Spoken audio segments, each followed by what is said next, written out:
वसीम अहमद साहब, आपकी पोजीशन क्या है? आपका MIS में नाम अभी तक क्यों नहीं आ रहा है? अस्सलाम वालेकुम सर। वालेकुम सलाम। जी सर, बताएं। मैं आज गया था ऑफिस में हम्म, हम्म, और मैं डिपार्टमेंट वहाँ पे भी गया था, CIT में। तो वहाँ पर सर हम्म, मैंने अपना फी स्लिप निकलवा ली थी सर, और वो नसीम हम्म। सर को जमा कर दी थी। तो आपने फीस जमा कर रखी है ऑलरेडी ना? जी, फीस मेरी जमा है और वो मैंने डॉक्यूमेंट के साथ नसीम सर को बोल दिया था कि वो उसमें अटैच कर देंगे। अच्छा, अभी मैं सब लोगों के लिए चार्ट भेज रहा हूँ जो मैंने भेजा नहीं था। तो मुझे ऐसा लग रहा है कि ये प्रिंट आउट, ये चीज मुझे पहले भेजनी चाहिए थी, जो कि मैं अब भेज रहा हूँ। तो इसका आप लोग ना चार चार पांच पांच प्रिंट आउट ले लीजिएगा। अभी पोस्ट कर रहा हूँ, ठीक है? तो आप लोग सबको ये सारे चार्ट्स होने जो जरूरी हैं, क्योंकि मैंने कल जो दिखाया उनमें से एक था, और भी मैंने भेज दिया है, आप लोग देख लीजिएगा, ठीक है? सो हम लोग इंतजार, आप अपना वीडियो ऑन कर लीजिए प्लीज।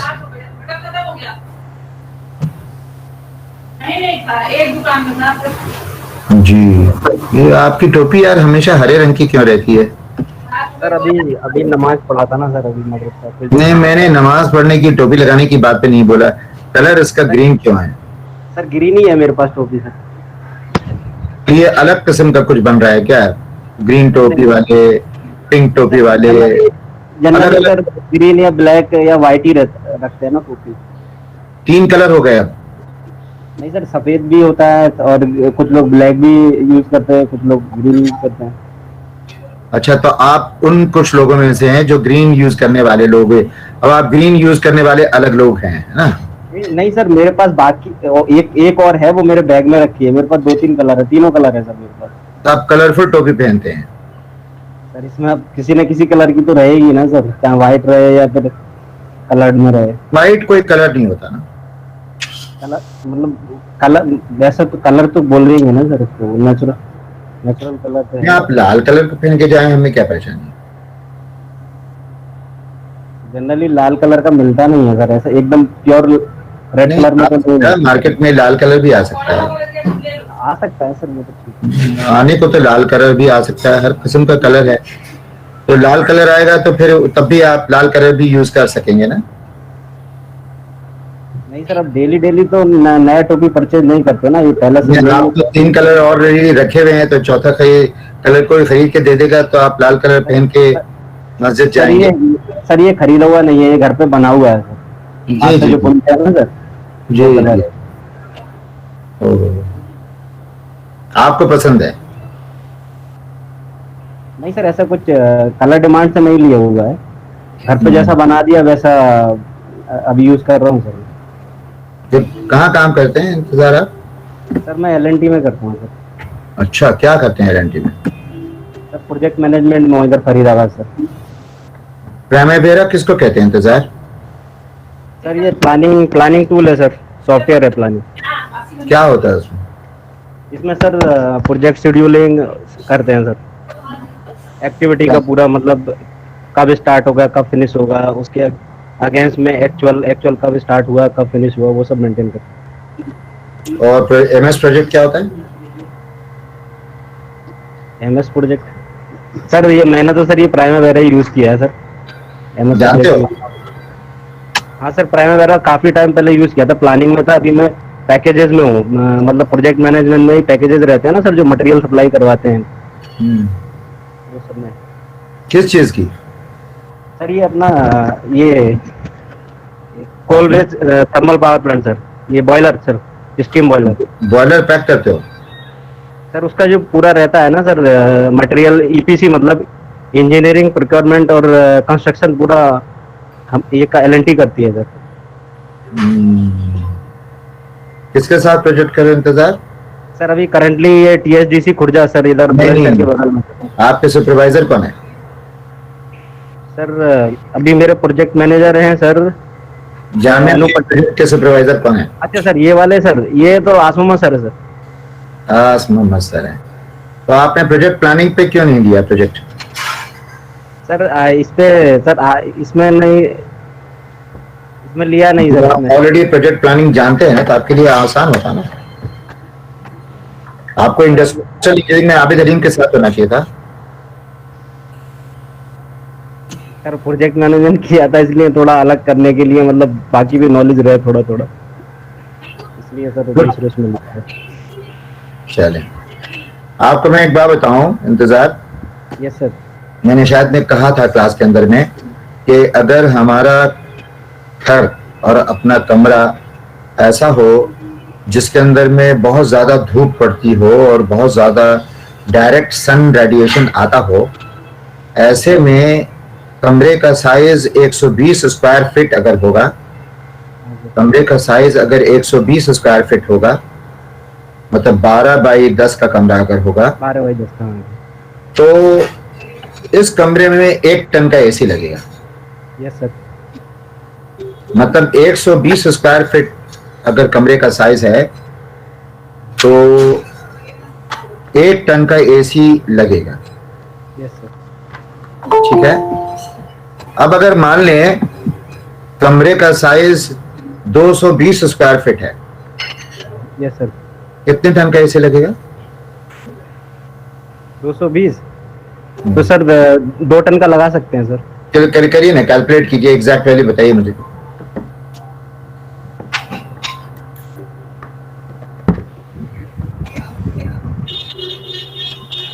तो कॉपी और पेन लेके बैठना चाहिए इंतजार आपको, है ना? नहीं सर, पेन वो शर्ट में था सर, पेपर तो है मेरे पास।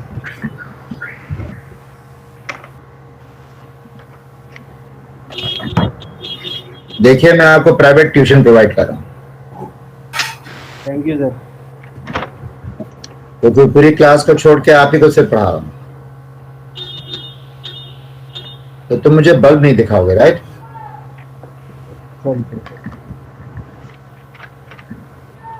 ऐसी जगह पोजीशन कर दो ताकि मैं तुम्हारा चेहरा देखता रहूं और बीच बीच में मैं नोट्स भी देखता रहूं। ठीक है, is it okay? Is it okay इंतजार? ये तो मेरे को गर्दन टेढ़ी करनी पड़ेगी 90 डिग्री पे भाई। नहीं सर, वो अभी क्या ना सर, मैं लैपटॉप से ज्वाइन करता हूँ, मेरा लैपटॉप सर अपडेटिंग पे है, तो इसलिए मैंने मोबाइल से आप ज्वाइन समझ नहीं रहे, अब मैं आपके लैपटॉप की बात नहीं कर रहा, मैं अपने गर्दन की बात कर रहा हूँ, क्योंकि मैं आपका चेहरा सीधा नहीं देख पा रहा हूँ, 90 डिग्री रोटेटेड है, तो इसको आप सीधा कर दीजिए।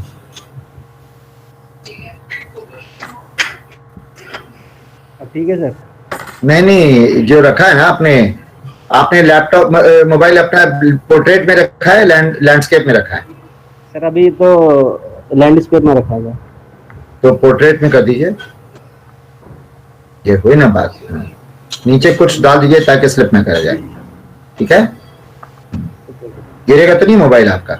नहीं सर, गिरना तो नहीं चाहिए, ऐसे करके पकड़ना है। गिर जाएगा तो लेंटी वाला दूसरा दिला देगा ना। सर वो मोबाइल थोड़ी ना दिलाते सर। सैलरी देते हैं ना? हाँ सैलरी देते हैं ना। कितना आया बताओ? सर कैलकुलेट कर रहे हैं सर। ऐसा लग रहा है कोई बहुत बड़ा कैलकुलेशन कर रहे हो। कैलकुलेटर नहीं है तुम्हारे पास? कैलकुलेटर है सर। कैलकुलेटर कहाँ है इंतजार? इंतजार कैलकुलेटर है आसपास? सर है सर।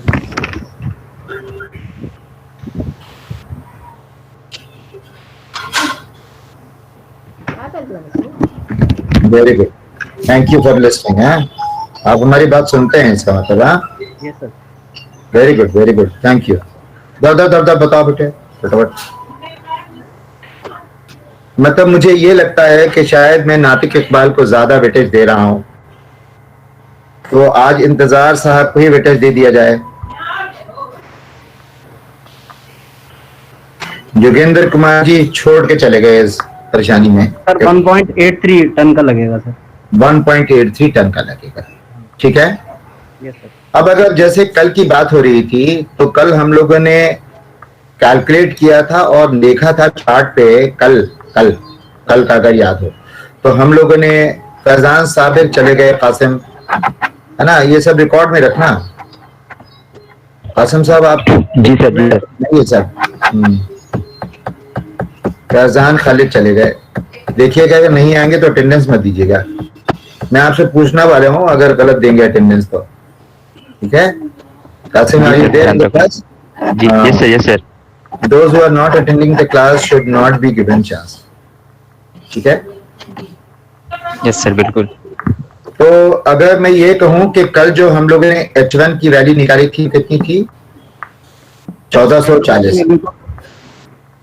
सर H1 की 105 किलो जूल थी सर। सर 105 और H2 की 105, 1440 की थी 1440। नहीं, आप लोग गलत बोल रहे हैं। H1 की वैल्यू 1440 थी और H4 की वैल्यू 105 थी।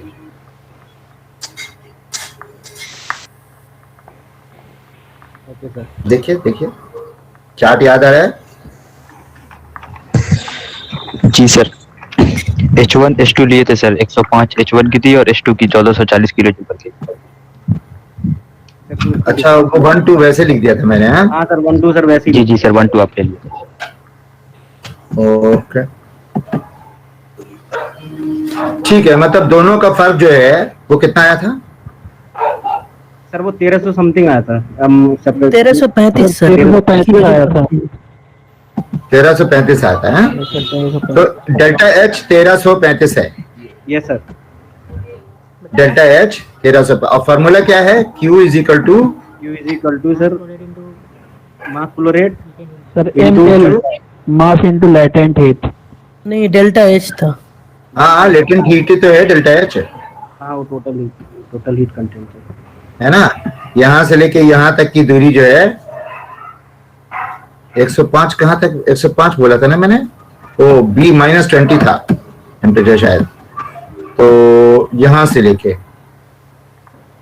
लेके इतना था, है ना? ये मैंने 1 बताया था और ये 2 बताया था शायद मुझे मालूम नहीं। तो H2 माइनस H1 जो है वो लेटेंट हीट है।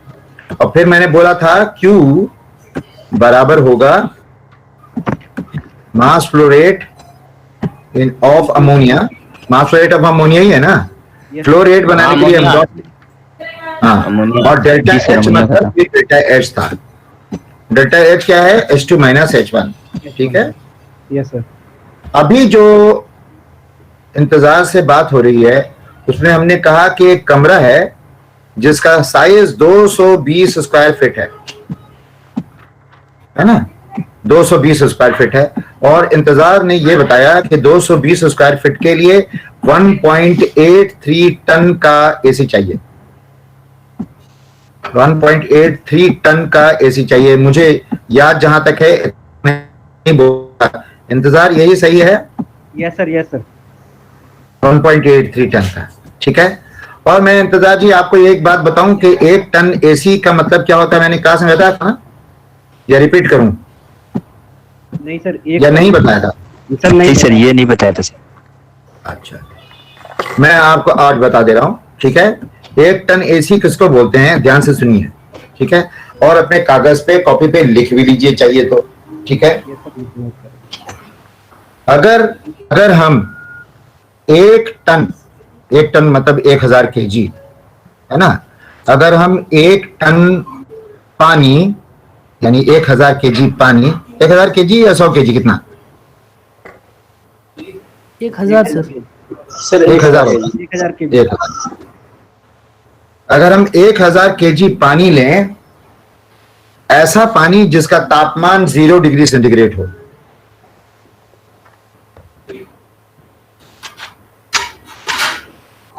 ठीक है? और इस 0 डिग्री सेंटीग्रेड पानी को से हम हीट को निकालें, मतलब उसमें से गर्मी लेना शुरू करें और हीट निकालते निकालते निकालते पूरा 1000 kg या 1 टन पानी 0 डिग्री सेंटीग्रेड बर्फ में बदल जाए। क्लियर है? 0 डिग्री सेंटीग्रेड बर्फ में बोलिए, कोई बोल रहा है? अगर हम 1000 पानी में ऐसा पानी मिलाएं जिसका तापमान 0 डिग्री पानी में पानी मिलाए कब बोला मैंने भाई? मैंने कहा पानी में से गर्मी निकालें। गर्मी निकालने का तरीका अपना अपना सोच लीजिए आप। अभी गर्मी निकालने के तरीके के बारे में मत सोचिए, गर्मी को निकालना है कैसे भी। हम पानी को 0 डिग्री सेंटीग्रेड वाले पानी से को ठंडा करें। जब हम ठंडा करेंगे 0 सेंटीग्रेड वाले पानी को, तो उसका लेटेंट हीट एब्जॉर्ब होगा, और पानी जो 0 डिग्री सेंटीग्रेड पे ऑलरेडी पहुंच चुका है, वो और तापमान उसका नहीं घट सकता है, उसमें से लेटेंट हीट को ही कोई चीज एब्जॉर्ब करेगा, और आहिस्ता आहिस्ता आहिस्ता आहिस्ता जैसे जैसे वक्त गुजरेगा, आइस जो है वो पानी में बदल जाएगा। तो 1000 केजी पानी 1000 केजी बर्फ में बदल जाएगा बगैर तापमान को बदले हुए। तो 0 डिग्री सेंटीग्रेड के लिए अगर हम 50 डिग्री सेंटीग्रेड वाला पानी लेंगे तो क्या होगा, उसमें से गर्मी निकालेंगे, सबसे पहले क्या होगा, सबसे पहले 50 डिग्री तापमान घटेगा, घट के 0 डिग्री पे आएगा, तब पानी बदलना शुरू होगा। हम वैसे स्थिति के पानी नहीं ले रहे, हम पानी ले रहे हैं जो ऑलरेडी पहले से 0 डिग्री सेंटीग्रेड पे है। मतलब उसे ठंडा तापमान के हिसाब से नहीं करना हमें, ठीक है, खाली बदलाव करना है जिसके अंदर में से लिक्विड सॉलिड में बदल जाए, उसमें से लेटेंट हीट निकल जाए, लेटेंट हीट ऑफ सॉलिडिफिकेशन है। तो अगर हम लेटेंट हीट, इसमें से लेटेंट हीट दो तरीके होता है ना, एक जिसके अंदर में सॉलिड लिक्विड में बदलता है या लिक्विड सॉलिड में बदलता है, वो एक तरीका हो गया। दूसरा लिक्विड वेपर में बदलता है, वो दूसरा हो गया। एक होता है लेटेंट हीट ऑफ एवेपोरेशन या कंडेंसेशन, और एक होता है लेटेंट हीट ऑफ फ्यूजन, जिसके अंदर में सॉलिड लिक्विड में बदलता है या लिक्विड सॉलिड में बदलता है। ठीक है, दो तरीके के लेटेंट हीट होते हैं ना।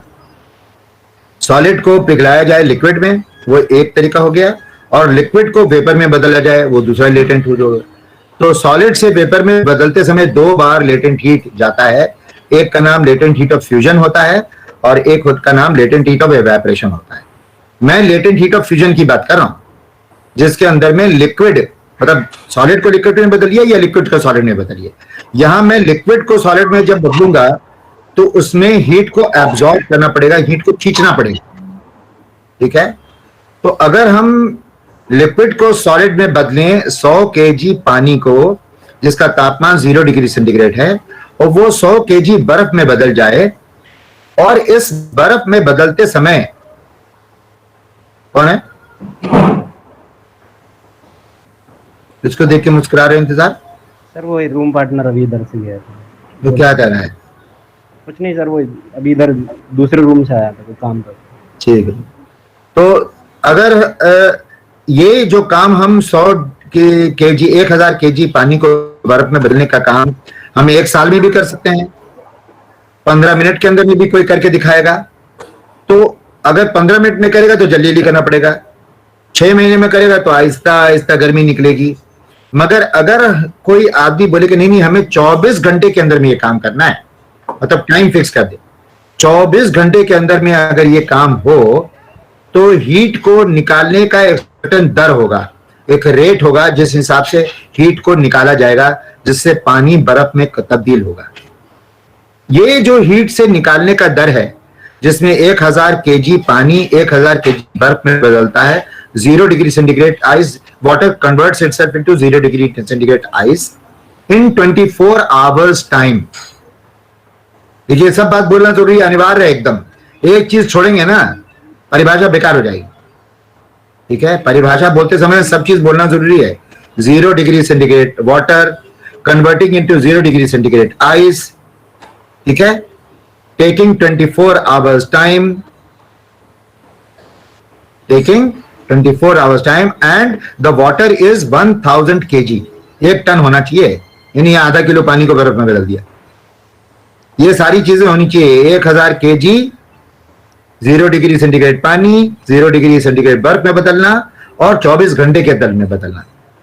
ये जिस स्पीड से हीट उसमें निकलेगा, उस स्पीड को 1 टन ऑफ रेफ्रिजरेशन बोलते हैं। क्या बोलते हैं? 1 टन ऑफ रेफ्रिजरेशन, 1 TR बोलते हैं। TR का मतलब 1 टन ऑफ रेफ्रिजरेशन, 1 TR का फुल फॉर्म क्या हुआ? टन, और R का मतलब refrigeration. What is 1 ton of refrigeration? 1 ton of refrigeration is the rate of heat absorption when equivalent, ये नहीं कि हर जगह बर्फ ही बना रहे हैं, ठीक है, वो जो रेट होगा वो रेट में इंटरेस्टेड है हम, वो रेट हम पानी को ठंडा करने में भी यूज कर सकते हैं किसी और। एक बार रेट पकड़ में आ गया तो मैं रेट की वैल्यू आपको बता रहा हूं। अगर 1 टन पानी 1 टन बर्फ में 24 घंटे में बदलेगा जिसमें 0 डिग्री सेंटीग्रेड पे हो, वो रेट की वैल्यू किलोवाट में 3.5167 होती है। कितनी होती है? 1 TR is equal to 3.5167 kilowatt. लिख लिया इंतजार? 3.5167 किलोवाट। किलोवाट मतलब kilo joule per second. Clear है? किसी को कोई शक है? रिपीट करूं? कोई ऐसा है क्लास में जिसको समझ में नहीं आया? सर रिपीट कर दीजिए, वैल्यू रिपीट कर दीजिए सर।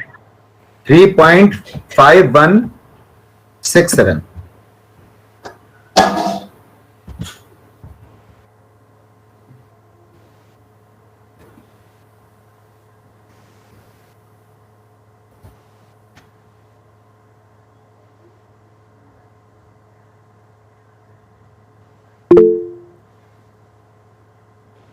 ठीक है? ठीक है भाई, सबको समझ में आ गया? इसका मतलब क्या हुआ कि अगर हम, यार ये सरवर आलम क्या कर रहा है यार? सरवर आलम, मोहम्मद सरवर आलम, हाँ, हिजबुल्लाह क्या बात है? बोलिए। सर मुझे ये कहना था, जैसे आपने कहा है कि वाटर को 0 डिग्री सेल्सियस पे हम लेंगे 1 टन वाटर को, और 24 आवर में ये आइस में कन्वर्ट हो जाएगा जब ये हीट को रिलीज कर देगा। तो उससे रिलीज कर देगा तो बोला मैंने, हीट को एब्जॉर्ब करेगा कोई आके। जी, कोई आके एब्जॉर्ब करेगा। सर इसका रिवर्स भी सर कर देंगे हम तो सही रहेगा, जैसे आइस को अगर हम सेम रहेगा। ठीक है सर, थैंक यू सर। ठीक है, और कोई सवाल? सवाल पूछने के बाद म्यूट कर लीजिए अपने आप। सवाल पूछने के बाद म्यूट कर लीजिए। गुड। और किसी को कुछ पूछना है? कोई शक? क्लियर है? इंतजार? Yes sir. Very good. ठीक है, तो अगर हमने आपको बोला कि 1 टन 3.5167 है, तो क्या आप मुझे बता पाएंगे कि 220 स्क्वायर फीट वाला कमरा, 220 स्क्वायर फीट वाला कमरा कितना हीट एब्जॉर्प्शन चाहिए होगा उसको किलोवाट में? 220 स्क्वायर फीट बराबर कितना टीआर निकाला आपने? 1.83 टीआर। Yes sir. हाँ, और 1.83 टीआर को किलोवाट में बदलने के लिए क्या करना पड़ेगा? 3.5167 से मल्टीप्लाई करना पड़ेगा। मल्टीप्लाई कर देंगे सर, तो किलोवाट में आ जाएगा। सर ये 6.44 किलोवाट सर। 6.44 किलोवाट मतलब 220 स्क्वायर फीट वाला रूम, 220 स्क्वायर फीट वाला रूम कितना किलोवाट? 6.44 किलोवाट के दर से हीट अगर खींचा जाएगा तो वो ठंडा हो जाएगा। ठंडा हो जाएगा। मतलब एसी का रूल तो यही बताता है। शुभम जी 120 स्क्वायर फीट ले सकते हैं, उससे कम भी ले सकते हैं। सर 120 जनरली मतलब एज पर जो थंब रूल हम यूज करते हैं तो 120 हम डोमेस्टिक में लेते हैं, कॉमर्शियल में सर 100 लेते हैं। और अगर हमारा इसमें एक एडिशन कर देता हूं शुभम जी, अगर आप इजाजत दें तो, कि इसमें एक एडिशनल बात यह है कि अगर आपका कमरा सन से डायरेक्टली एक्सपोज नहीं है, मतलब ऊपर वाला कमरा एसी है और आपका ग्राउंड, देखिए छत पे जो कमरा है वो तो सूरज की गर्मी बर्दाश्त कर रहा है बेचारा, है ना, मगर एक कमरा उस कमरे के नीचे, करेक्ट। अगर एक कमरा ऊपर वाले कमरे के नीचे है तो डायरेक्टली उसका सन रेडिएशन ले नहीं रहा लोड, वो ऐसे में 140 स्क्वायर फीट भी चल जाता है। समझ रहे हैं ना सुमन? तो कहीं कहीं 40 स्क्वायर फीट वाला भी थंब रूल यूज किया जा सकता है अगर डायरेक्ट सन रेडिएशन नहीं है तो। सो पीपल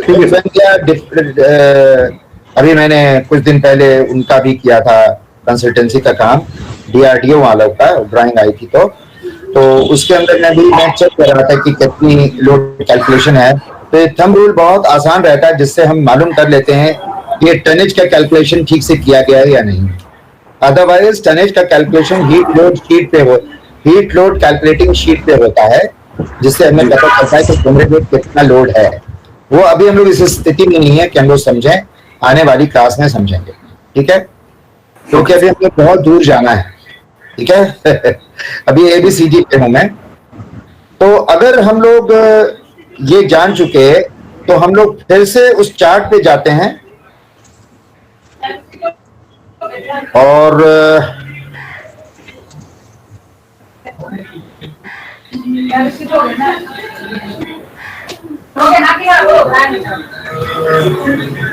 ये वाली लाइन हम लोग फिर से ड्रॉ, मैंने फिर से ड्रॉ की, ये 1 है और ये 2 है, ठीक है?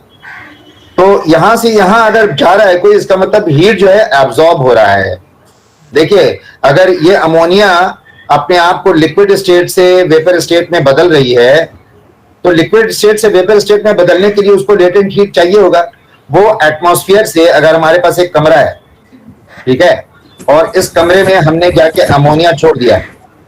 हमने क्या किया, इस कमरे के अंदर में हमने अमोनिया गैस ट्यूब के अंदर के डाल के अगर छोड़ दिया, मतलब ये ट्यूब है जो इस कमरे में है, और इसके अंदर अमोनिया का लिक्विड अंदर आ रहा है। देखिए, लिक्विड आ रहा है अंदर, और इस कमरे का हीट वो एब्जॉर्ब कर रहा है, जिसकी हीट कितनी है, Q है, और वो वेपर बन के बाहर जा रहा है, ठीक है? इसका मतलब स्टेट क्या होगा, इसका स्टेट अंदर वाले आने का स्टेट 1 हुआ, और बाहर जाने का स्टेट क्या है, 2 हुआ, है ना? तो अगर इंतजार जी ने अभी कैलकुलेट किया 6.4, Q बराबर कितना आया, कितना हीट एब्जॉर्ब करना है कमरे में 220 स्क्वायर फीट वाले को, 6.44। देखिए यार, मेरे लिखने में परेशानी होती है। 6.44 किलोवाट आ गया हमारा। 6.44 kilowatt is equal to Q बराबर mass flow rate into delta H की वैल्यू 1035 आई थी, याद है भाई? कल का कैलकुलेशन याद आ रहा है ना? Yes sir. H2 minus H1 1035 था ना? यहां इतना लिखने में किसी को कोई शक हो रहा है कैसे कैलकुलेशन हुआ? मतलब हमने कमरा लिया, कमरे का साइज देखा, कमरे के साइज के हिसाब से हमने टन्स ऑफ रेफ्रिजरेशन निकाला, और टन्स ऑफ रेफ्रिजरेशन को हमने किलोवाट में बदला, और किलोवाट को बोला कि इतना हीट इस कमरे में आएगा, Q, इसको एब्जॉर्ब करना है। तो भैया फिर हमने एक अमोनिया का कॉइल लगाया, जिसके अंदर में लिक्विड जा रहा है और वेपर में बदलेगा, वो 1 स्थिति से 2 स्थिति में बदलेगा, उससे हमें डेल्टा H की वैल्यू आ गई। बीच में कौन सी एक चीज रह गई जो हमें नहीं मालूम है? Mass flow rate sir. Mass flow rate of ammonia, जी सर, वो निकल जाएगा। तो मास रेट ऑफ अमोनिया जरा कैलकुलेट करके बताइए, अगर हम इसको किलोवाट की जगह वाट कर दें तो, है ना? ये लेकिन किलो जूल में है ना, ये भी तो किलो जूल में है। हाँ सर, वो भी सर किलोवाट में लिया था हम लोगों ने। किलो जूल पर किलोवाट था ना? हाँ। तो अब मास रेट बराबर क्या होगा? मास रेट बराबर होगा 6.44 divided by 1035। Is it okay? यही है ना भाई? सर 1335 होगा सर। कल जो सर 1335 थी सर ये। अरे भाई ठीक है, चलो 1335 हो गया। 1335 कैसे? 1335 होगा, चलिए ठीक है। 4.82 into 10 to the power -3। मतलब ये आपने जो कैलकुलेट किया, ये क्या चीज है बताइए? M क्या? Sir mass flow rate of mass flow rate. Mass rate किस चीज का? अमोनिया का सर। अमोनिया। किस लिए? सर ये कूलिंग करने के लिए सर, कितना रिक्वायर्ड है हीट ऑब्जर्व करने के लिए अमोनिया का सर मास फ्लो रेट? अरे इंतजार जी, सारा जवाब आप ही देंगे? आपको आज मुजरिम बनाया क्या मैंने? नहीं, बहुत बहुत शुक्रिया, आप बहुत पेशेंटली जवाब दे रहे हैं। You are a good person. आज की डेट में जो तो मुझे यही समझ में आ रहा है, और लोगों को भी तो थोड़ा बहुत बातचीत करनी है ना मुझे, वरना आज कल की क्लास में, बाद की क्लास में फिर आएगा कि नातिक इकबाल को बहुत बोलते हैं और फिर आएगा कि अब इंतजार जी से बहुत बोलते हैं। तो मैं किसी और नए आदमी को तो भी पूछूं, हैं? क्योंकि और भी तो लोग हैं क्लास में। Yes sir. रणवीर जी से पूछ चुका, शुभम जी से पूछ चुका, है ना? सचिन राघव से नहीं पूछा यार। Sachin, yes sir. कुछ बुझा रहा है कि नहीं ठीक से? Yes sir.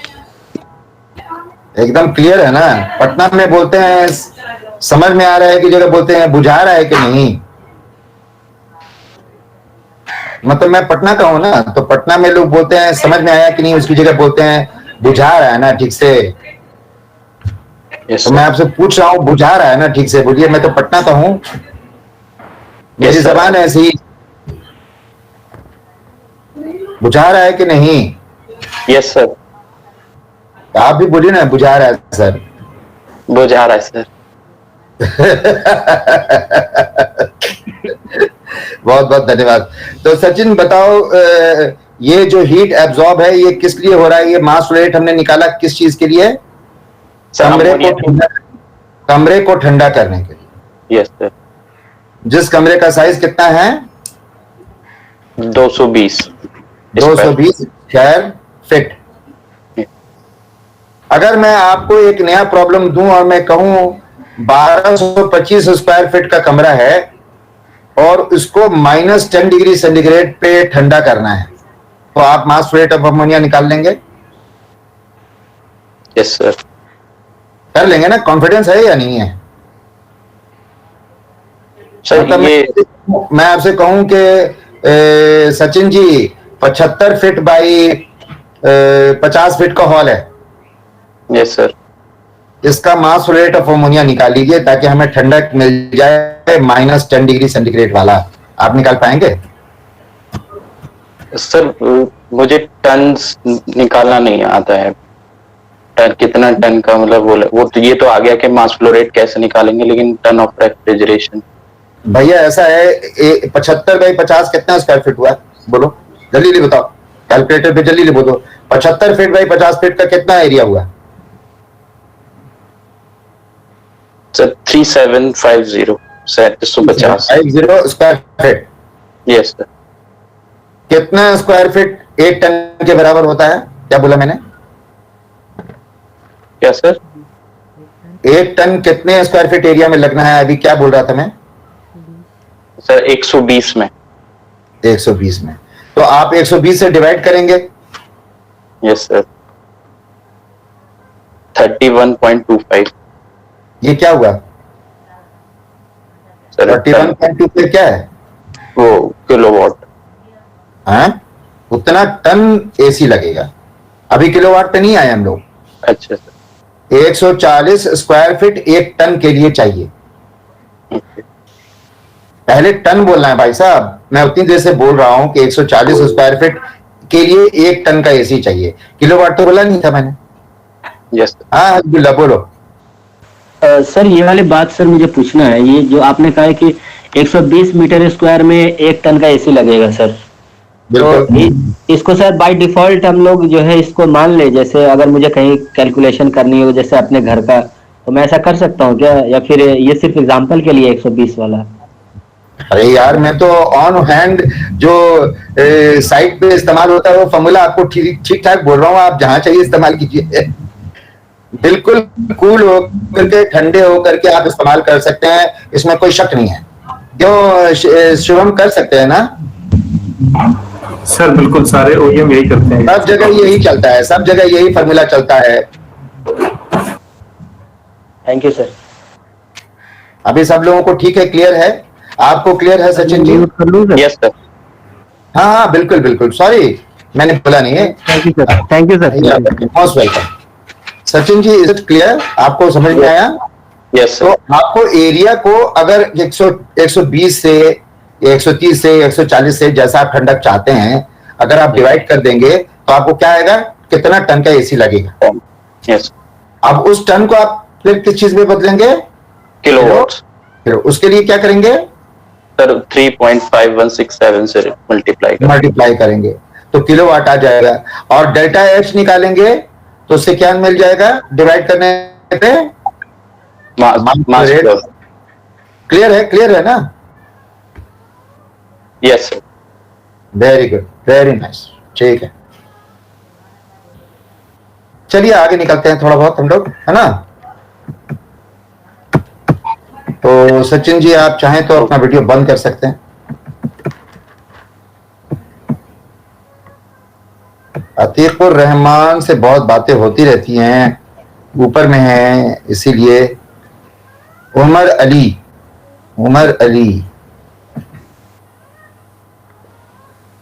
Yes sir. जब भी मैं किसी को पुकारूं तो मैं चाहूंगा कि मैं उसका चेहरा देखूं। तो इतना नीचे क्यों रखा हुआ मोबाइल तुम्हारा भाई? सामने करो। नहीं जी सर। तुम किसी दुखी हो क्या उमर अली? नहीं सर। तुमको देख के लगता है जैसे कोई चीज तंग कर रही है तुमको। नहीं सर। अभी भी तुमने मोबाइल को नीचे रख रखा है जमीन पे? जी सर। खड़ा नहीं हो रहा है ये मोबाइल? नहीं सर, वो रोटेट कर रखा हूँ ना, इसीलिए स्क्रीन मतलब साफ आती है।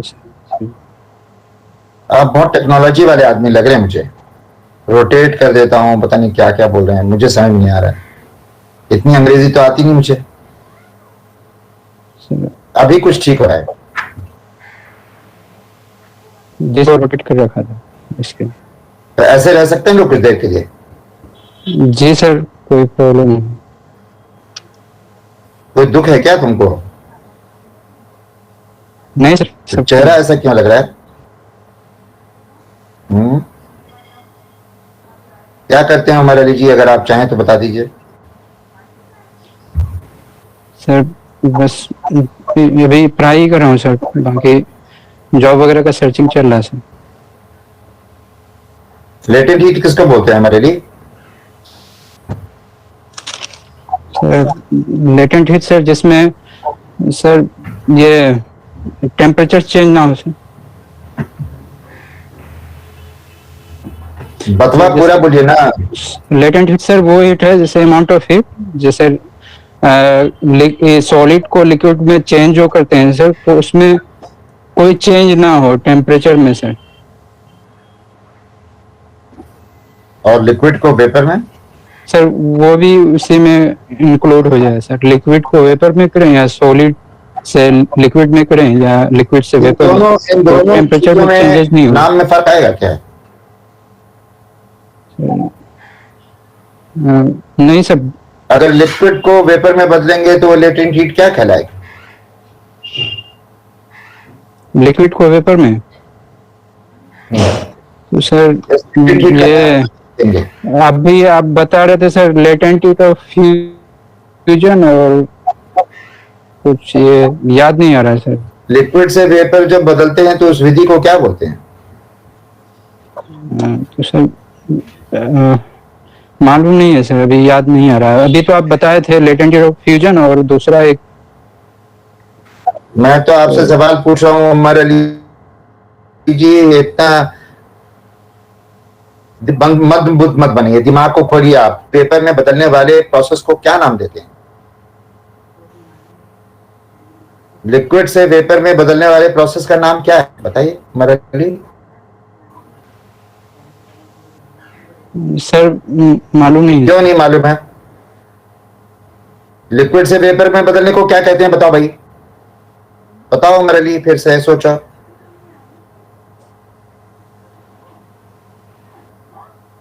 लिक्विड से वेपर बदलने वाले प्रोसेस को क्या बोलते हैं उमर अली? लिक्विड से वेपर। कौन से शहर के रहने वाले हो? बताइए कि कहाँ के हो? सर पूर्णिया, बिहार से। तो नातिक इकबाल तुमको पढ़ाएगा अभी। नातिक इकबाल जरा अली जी को बताओ। सर उसको वेपराइजेशन बोलते हैं। मेरे को मत बोलो, नातिक अली जी को पढ़ा दो थोड़ी देर, 2 मिनट। अरे बताओ नातिक, मैं सुन रहा हूँ। सर जो लिक्विड से जो वेपर में बदलता है ना सर, सुनिएगा क्योंकि अभी आपको रिपीट कर। जो सब्सटेंस लिक्विड को वेपर में बदलता है, आप उस प्रोसेस को इवापोरेशन का बोलते हैं। और जो लैटेंट हीट ऑफ जो आप बोले तो लैटेंट हीट ऑफ इवापोरेशन बोल देते हैं आप, जो पूछ रहे थे उनसे। क्या बोला हमारे लिए नातिक?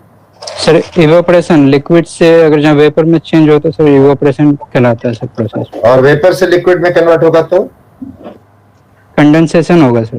कंडेंसेशन होगा। Very good, very nice Umar Ali, very good. I am very happy कि आप कम से कम कुछ अब वापस आ रहे हैं। मेरा स्क्रीन आप लोगों के साथ शेयर हो रहा है? जी सर हो रहा है सर। जी सर हो रहा है। ना उमर अली, मैं तुमसे एक बात बोलना चाहूंगा। जी सर। टीचर से डरना अच्छी बात है जी। मतलब जब टीचर पढ़ाए उस समय उससे सवाल पूछना, बात को समझना जरूरी होता है। उस समय डरने की जरूरत नहीं है। सवाल को समझना और सही जवाब देना आपके लिए जरूरी है, वरना आप पीछे रह जाएंगे। ठीक है? अगर हम यहां से यहां जाएंगे तो उसको क्या बोलेंगे अली, इस प्रोसेस का नाम? सर लिक्विड से सॉलिड की तरफ जा रहे हैं तो सर वो ये सॉलिड है, ये इधर सॉलिड है। क्या बोला था? Vapour vapour vapour. तो ये प्रोसेस का नाम क्या है? इवेपोरेशन कहना है। इवेपोरेशन होगा। और अगर हम यहां से यहां जाएं तो सर कंडेंसेशन। बताओ, कुछ जवाब दे लो। नहीं सर कंडेंसेशन वेपर से इसमें जा रहा है सर लिक्विड में। तो ये क्या हुआ? ये वाला प्रोसेस का नाम क्या है? कंडेंसेशन होगा। और ये वाला? इवेपोरेशन। इवेपोरेशन। ठीक है, वेरी गुड आंसर।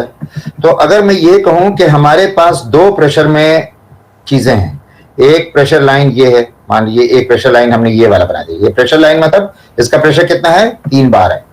ठीक है अली? अच्छा, जी जी। इसी तरीके से हमने एक और लाइन ले लिया। ठीक है, इसका प्रेशर कितना है? 14 बार है। जी। इसका प्रेशर ज्यादा है 14 बार वाले का, है ना? जी। है ना? जी। अगर मैं ये कहूं कि ये वाला पॉइंट, हम ऐसे ही पॉइंट का नाम दे रहे हैं, जी, है ना? सब लोग लिख ही रहे होंगे। ये वाला पॉइंट जो है पॉइंट नंबर 3 बोल रहा हूं। क्या है? Point number 3। और ये वाले पॉइंट को हम क्या बोले? ये वाला पॉइंट नंबर क्या है? 1 है। जी। ये पॉइंट नंबर 1 है और ये पॉइंट नंबर 3 है। अभी तक हमने 2 नहीं बनाया और 4 नहीं बनाया। तो हम क्या करेंगे? इस पॉइंट नंबर 3 से एक लाइन खींचेंगे सीधा। देखिए एकदम सीधा। जी। सीधा लाइन खींचने का मतलब क्या हुआ कि अगर हम इस पॉइंट का नाम अगर 4 दें, ठीक है, तो पॉइंट नंबर 3 का एंथैल्पी, देखिए एंथैल्पी यहां है ना, कितना है? 370 380 के करीब है ना? 380 किलो जूल पॉइंट नंबर 3 का भी एंथैल्पी है और पॉइंट नंबर 4 का भी एंथैल्पी वही 380 है कि नहीं? जी जी। अगर मैं 3 से लेके 4 के प्रोसेस को दिखाऊं, ये वाला प्रोसेस अगर दिखा दूं, तो इस प्रोसेस की खासियत क्या है कि 3 की एंथैल्पी और 4 की एंथैल्पी सेम है। 3 की एंथैल्पी और 4 की एंथैल्पी सेम है, इसीलिए इस प्रोसेस को हम आइसेंथैल्पिक प्रोसेस कहेंगे। अब बिहार में कहते हैं ऐसन बात मत कीजिए, तो वही है, ऐसन लगा दीजिए खाली। तो अगर पॉइंट नंबर 3 का एंथैल्पी और पॉइंट नंबर 4 का एंथैल्पी ऐसने है, तो 3 और 4 से बदलने वाला प्रोसेस को हम क्या कहेंगे? आइसन। इसमें एंथैल्पी लिखा हुआ है ना, इसको बोलेंगे आइसेंथैल्पिक है। इसका मतलब 3 और 4 का एंथैल्पी सेम है। समझ में आया? जी सर। क्लियर है? जी सर, एंथैल्पी सेम हो तो आइसेंथैल्पिक कहलाता है। वेरी गुड, आप तो हमसे आगे निकल रहे हैं स्लोली। मुझे खुशी है। ठीक है, और आपको भी खुशी होनी चाहिए कि आपको थोड़ा थोड़ा अब समझ में आ रहा है। अगर आप इंटरेस्ट लेंगे ना तो मैं आपके साथ रहूंगा। ठीक है, आप बिल्कुल फिक्र ना करें कौन क्या बोल रहा है, दुनिया के को छोड़िए। करीमी साहब और आप, हम लोग दोनों साथ हैं, राइट? जी sir. Is it okay Ali ji? Okay sir. 4 से 1 प्रोसेस क्या है अली? 4 से 1 सर ये इवेपोरेशन सर। एवेपोरेशन है, बिल्कुल सही जवाब है। तो और 3 से 4 में एक और भी खास बात है। आइसेंथैल्पिक तो है, मगर प्रेशर जो है, प्रेशर जो है कुछ है 14 बार से घट के 3 बार हो गया। प्रेशर घट रहा है लेकिन 14 बार से 3 बार हो गया। जब प्रेशर घटता है तो उस प्रोसेस को हम लोग एक्सपेंशन बोलते हैं। क्या बोलते हैं? एक्सपेंशन। अब प्रेशर बढ़ेगा तो क्या बोलेंगे? प्रेशर। प्रेशर जब बढ़ेगा तो प्रेशर हो गया। तो जब प्रेशर बढ़ेगा तो उसको बोलेंगे कंप्रेशन। अब प्रेशर जब घटेगा तो उसको क्या बोलेंगे? Expansion. Expansion. So 3 to 4 process is an isenthalpic expansion process. Isenthalpic expansion process. ठीक है भाई, आपको क्लियरली समझ में आ गया? जी सर। अली जी आप स्टार्ट कीजिए। थोड़ा सा मुस्कुरा तो दो यार सर। ठीक है। मुस्कुराने में पैसा नहीं जाता भाई साहब। नहीं सर, ठीक है। नहीं, मुस्कुराना बहुत जरूरी है। यंग लड़कों को खुश रहना चाहिए ना। हम लोग बूढ़े हो गए हैं, हम लोग के ऊपर बहुत जिम्मेदारी आ गई। तो आपको तो अभी खुश रहने के दिन है ना, खुश रहा कीजिए। जी सर। ठीक है? जी सर। डाउन मत फील कीजिए जरा सा भी, अपने आप को खराब मत समझिए। ओके? जब आप ध्यान देंगे तो आपको सब समझ में आने लगेगा। कोई ऐसा सब्जेक्ट नहीं है जो नहीं समझ में आ सकता, कोई ऐसा काम नहीं है जो आप नहीं कर सकते, भले वो काम अच्छा होना चाहिए। ठीक है? जी सर। चलिए, बहुत बहुत शुक्रिया। Thank you sir. मैं तुमको कर लिया यार। So is it clear? हाँ बोलिए सर। ये जो अभी जो आप प्रॉब्लम बताए थे वो 75/50 का स्क्वायर फीट वाला जो डायमेंशन हमारा इसका जो मास फ्लो बहुत ज्यादा आ गया सर। आने में तो हमारा पैसा जा रहा है, टेंशन ना नहीं सर, पैसा जा रहा है। एरिया बढ़ेगा तो मास फ्लो रेट तो बढ़ेगा ना भाई। पूछा था हीट कौन ले? एक तो जलेबी बनाओगे तो बड़ा चीज होगा, 50 किलो जलेबी बनाओगे तो ज्यादा चीनी खर्च होगा। जी जी sir.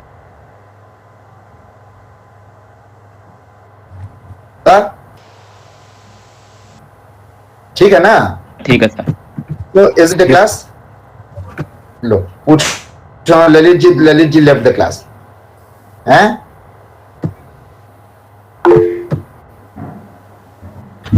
Lalit ji is it clear? हाँ एक बोला। सर ये नाटिक ये कौन से मास फ्लो रेट वाली बात कर रहा है सर, मैं समझ नहीं पाया। हाँ नाटिक ऐसे ही भाई, नाटिक भी बोल रहा है वो जो मैंने उसको बोला था ना 75 फीट बाई 35 फीट, उनसे पूछा था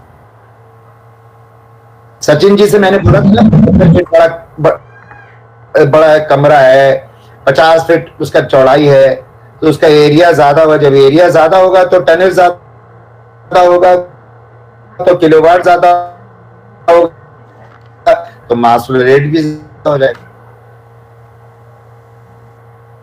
है ना?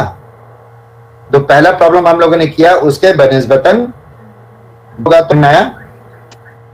सर इसका रिलेशन सर मुझे मेरे जहन में नहीं आ रहा सर। ये टनेज का और मास फ्लो रेट का कोई फॉर्मूला है तो सर मैं लिख लेता हूँ। आपको तो फॉर्मूला बताया ना, Q is equal to mass flow rate into delta H। फिर अब और कौन सा formula? Q is equal to mass flow rate into delta H, whereas Q is equal to TR into 3.5167। क्या हो गया? ठीक है? सर ये TR को मल्टीप्लाई किससे करना है? 3.5167 यार कितनी बार बोलेंगे? 3.5167 एक TR बराबर कितना बोला मैंने? 1000 kg। एक TR वाला यहाँ लिखा ना कि एक TR बराबर कितना होता है, लिखा ना जी हमने। Yes sir. ये 3.5167 मैंने किस लिए लिखा था हिजबुल्ला? सर वो 1 TR is equal to kilowatt तो है। फिर बता चुका हूं, तो फिर क्या हुआ? अभी भी समझ नहीं आ रहा है? फिर से बोलूं? मैं समझ गया सर, थैंक यू सर। है ना? एक कमरा है, इस कमरे को आपने एरिया निकाला, एरिया निकालने के बाद उस एरिया को 120 से डिवाइड करेंगे, कितना टन्स ऑफ रेफ्रिजरेशन का कूलिंग चाहिए। इस टीआर को आप किलोवाट में बदलने के लिए 3.5 से या 3.5167 से मल्टीप्लाई करेंगे तो किलोवाट में आ जाएगा। जब किलोवाट में आ जाएगा तो आप इसको बोलिएगा ये क्यू आ गया हमारा। जब क्यू आ गया तो क्यू बराबर क्या होगा? m into delta H. और डेल्टा एच क्या होगा? जो चेंज इन एंथैल्पी है वो। अभी चेंज इन एंथैल्पी जो है H1 माइनस H4 है, क्योंकि एवापोरेटर यहां तक नहीं है, यहां से 4 से लेके 1 तक है। देखिए छोटा हो गया। मैंने आपको यहां से यहां बोला था ना, वो गलत था। यहां से यहां नहीं हो सकता। एवापोरेटर 4 से लेकर के 1 ही जाएगा हमेशा।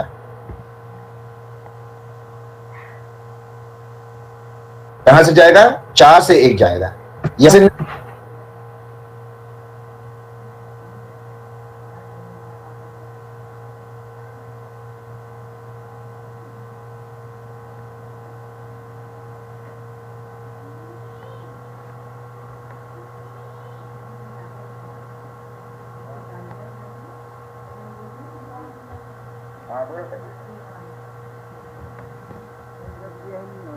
क्या कहते हैं, जब हमें कोई भी कमरा फॉर एग्जांपल दिया हुआ है और हमें वहाँ पे लेटेंट निकालना है, तो वहाँ पे हमें प्रेशर जो है वो ऑटोमेटिकली हम एटमॉस्फेरिक प्रेशर कंसीडर करेंगे या कोई गिवन प्रेशर होगा?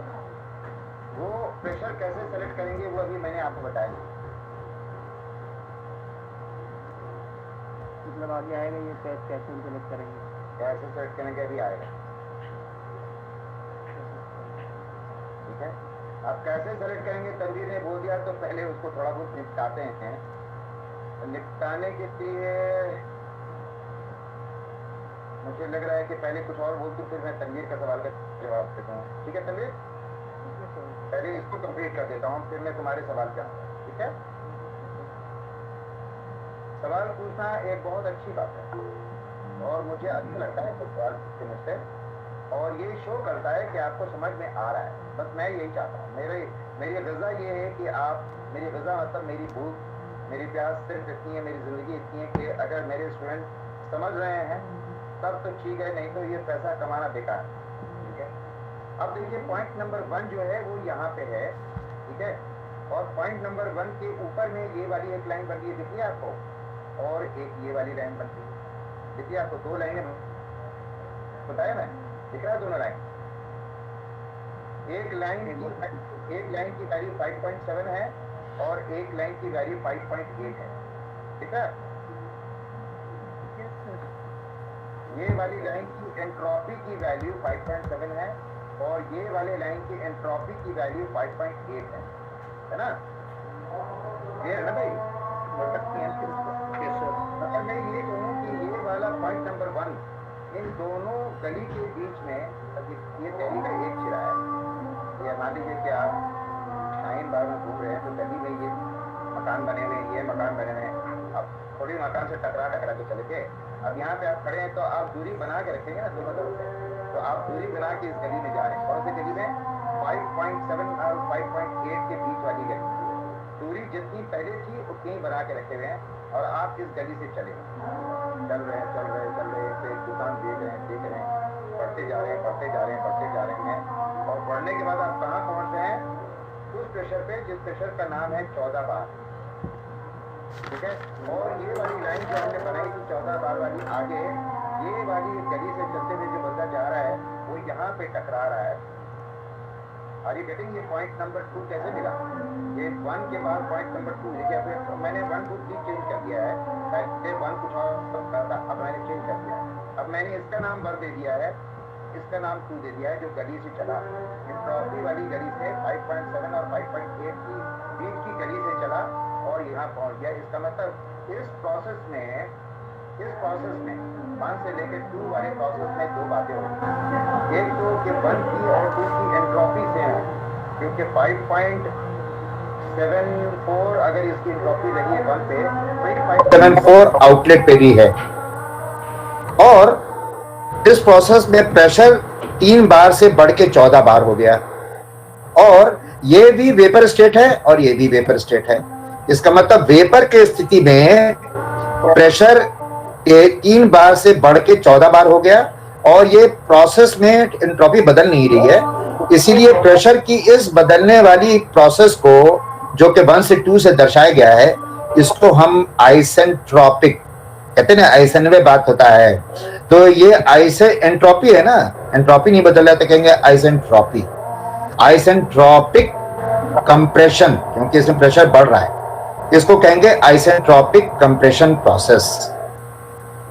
1 से लेकर 2 तक सबको समझ में आया? किसी को कोई सवाल है?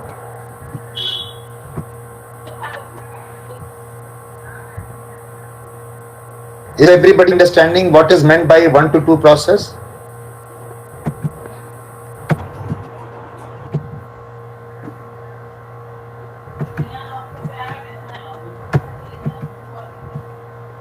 एंट्रोपी को कैसे देखेंगे?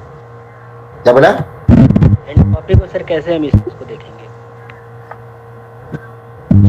कैसे देखेंगे? कौन बोल रहा है? Sir Hezbollah. सर एंट्रोपी को अच्छे से कैसे समझेंगे या आप लोग में सबको समझ में आ रहा है और बाकी लोगों को समझ में आ रहा है? जी सर, सबको समझ आ रहा था। भाई साहब वेरी गुड। सोहेल समझ में आया? Yes sir. कोई सवाल है सोहेल? नहीं सर। क्लियर एकदम है? जी। तो अगर मैं ये देखूं कि ये पॉइंट नंबर 1 यहाँ है, मैं कहूं कि अगर मान लीजिए कोई पॉइंट यहाँ है, तो ये वाला लाइन, ये वाली लाइन जो आ रही है बारिश करती हुई लाइन, ये लाइन कौन सी है? एंट्रोपी वाली लाइन। तो इस लाइन पे एंट्रोपी कितनी है तो हिजबुल्लाह? 5.9। इस वाले पे 5.90 5.90 है हिजबुल्लाह, है ना? हाँ? अब मैं एक पॉइंट बोल रहा हूँ, ये वाला पॉइंट, इस वाले पॉइंट की एंट्रोपी कितनी है हिजबुल्लाह? ये अभी जो रहा ये वाला इसकी 6.20 6.22 ना, ऐसा नीचे। तो पॉइंट नंबर 1 की एंट्रोपी कितनी है बताओ?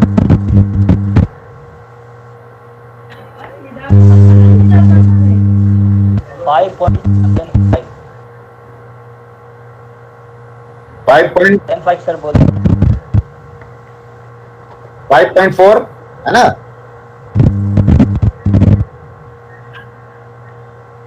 5.3। अगर मैं यही थी इसमें और आगे चलता जाऊं और एक ऐसे प्रेशर पे पहुंचूं जो कि 14 बार का है, यहाँ का प्रेशर भी 14 बार है और यहाँ का ये प्रेशर बराबर है, और इसका एंट्रोपी कितना था? 5.72, यहाँ भी 5.7।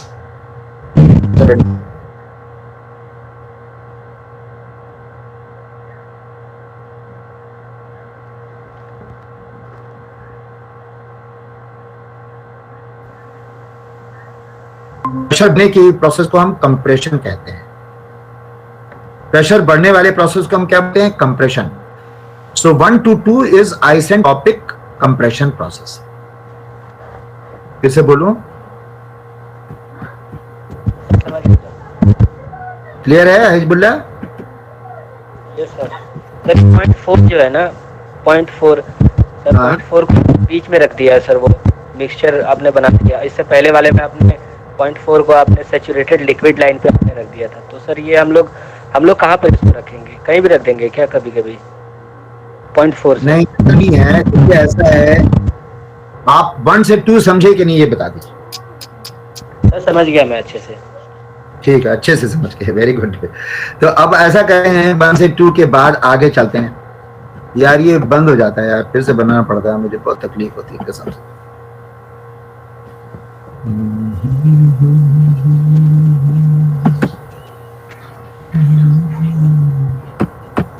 ठीक है,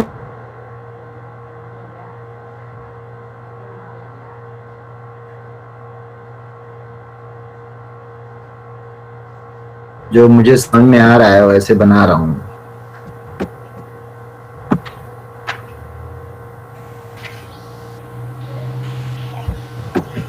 ये 1 हो गया।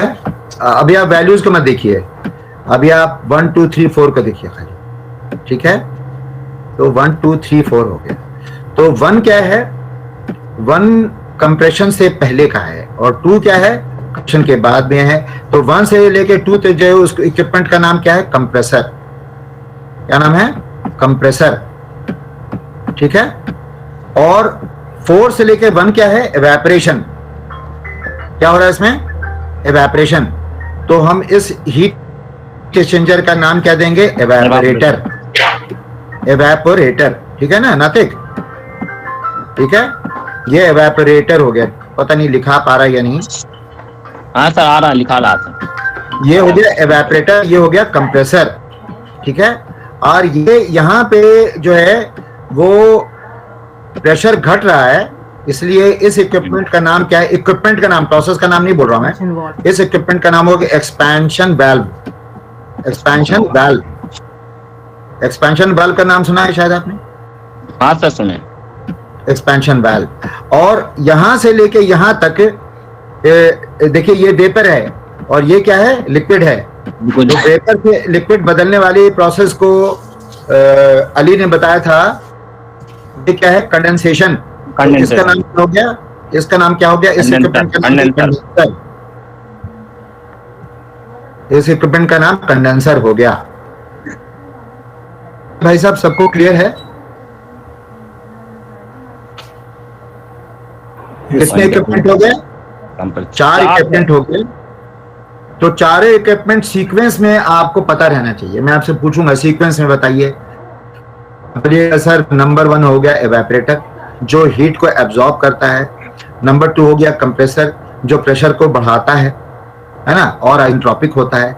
नंबर 3 हो गया सर कंडेंसर, जहां हीट जाती है और लिक्विड वेपर में, वेपर लिक्विड में बदल जाता है। और नंबर 4 इक्विपमेंट का नाम है एक्सपेंशन वाल्व, जो आइसेंथैल्पिक प्रोसेस होता है, इसमें प्रेशर घट जाता है। इतना तो बता पाएंगे ना सबको? अगेन सर रिवाइज एक बार और अगेन बोल देते सर। तुम ट्राई करो, चलो तुम ट्राई करो एक बार। सर पहला वाला तो कंप्रेसर होगा सर, 1 से 2। ठीक है, गुड। फिर 1 से 4 का अगर इधर आएंगे ना तो एवापोरेटर हो जाएगा। 1 को छोड़ो, कंप्रेसर के बाद क्या होगा? कंप्रेसर के बाद तो सर कंप्रेसर होगा, उसके बाद एक्सपेंशन होगा मेरे ख्याल से। ना ना ना ना ना ना, कंडेंसर होगा। कंडेंसर होगा। कंडेंसर है, कंप्रेसर के बाद कंडेंसर है। कंडेंसर होगा, उसके बाद एक्सपेंशन होगा, तब एवापोरेटर होगा। ठीक है, सब लोग समझ गए? याद रहेगा? एक नंबर कंप्रेसर। क्या हो गया, क्यों खांस रहे भाई? तबीयत सही नहीं है आज सर। अच्छा, तो तुम घर चले जाओ आराम से। नहीं सर, घरे में तो है। अब कितना घर जाएंगे सर, हम घर से बाहर।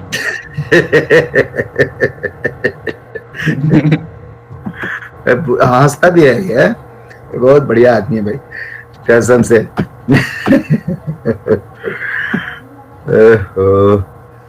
यार जहीरुद्दीन साहब से भी बात कर रहे हैं। ठीक है जहीरुद्दीन जी, जहीरुद्दीन। हेलो। हाँ जहीरुद्दीन, सलाम सर। क्या हो गया तुमको? हेलो, वीडियो ऑन करो। सर एक minute. Yes sir.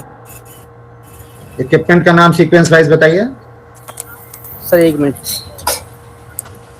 Sir, graph सब ग्राफ रिप्रेजेंट नहीं हो रहा मेरे।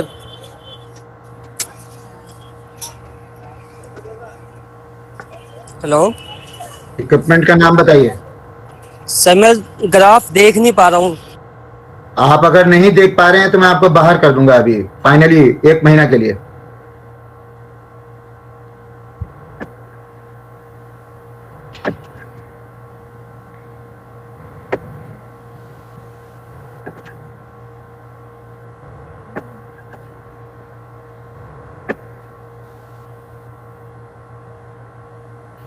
जहीरुद्दीन जी को आने दीजिए, फिर क्लास होगी।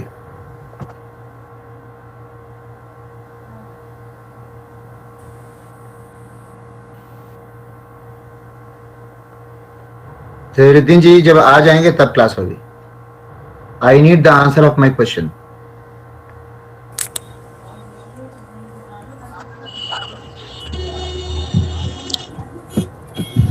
सर ज्वाइन कर लिए थे। मेरे पर एहसान कर रहा है क्या?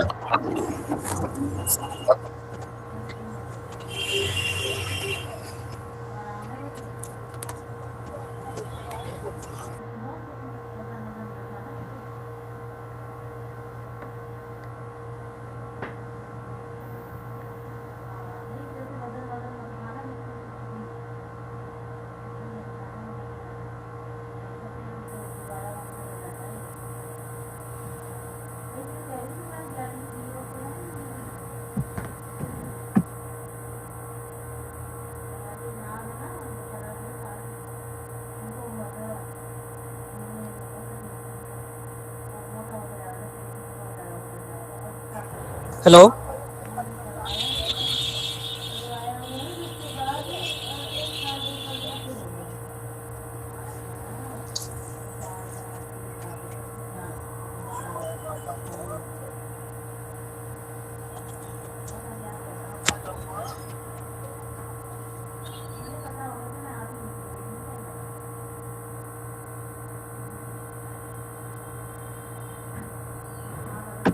जहीरुद्दीन जी मैं आपको ग्रुप में से निकाल रहा हूँ प्रोजेक्ट के।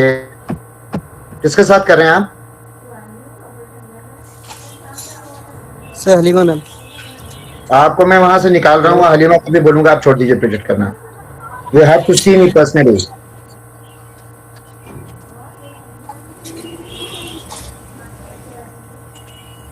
कहाँ काम कर रहे हो जहीरुद्दीन?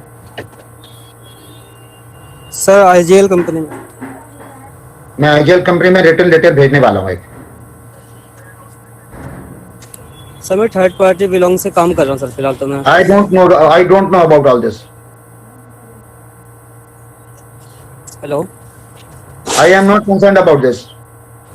आप अगर क्लास के अंदर में नहीं रहेंगे तो बी आप नहीं कर पा रहे ठीक से। सर, मैं क्लास में रेगुलर हूँ। आप वीडियो रिकॉर्डिंग मेरे पास है। मैम को एक मेल भेज दीजिए that you are not going to do any project under her, वरना मैं आपको निकाल दूंगा वहां से बाहर। सर, मुझे क्या करना है फिर बताइए सर। मैम को लेटर लिख दीजिए कि आई am not doing a project under you.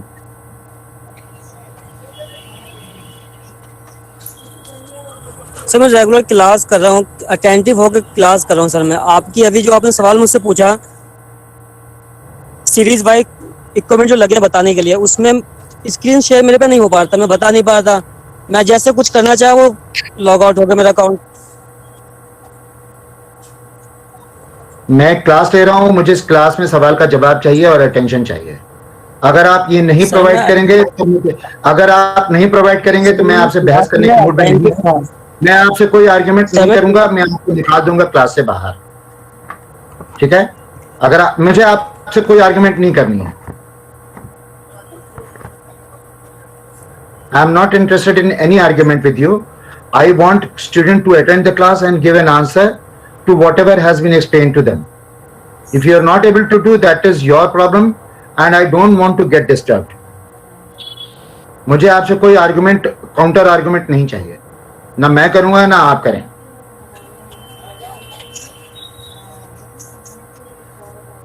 आप रोड पे चल रहे हैं और आप गाड़ी पे जा रहे हैं और आप क्लास के अंदर में जवाब नहीं दे रहे हैं।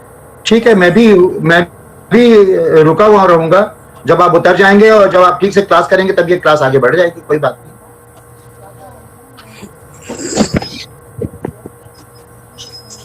सर मेरा फील्ड जॉब है, मैं क्या कर सकता हूँ इसके लिए?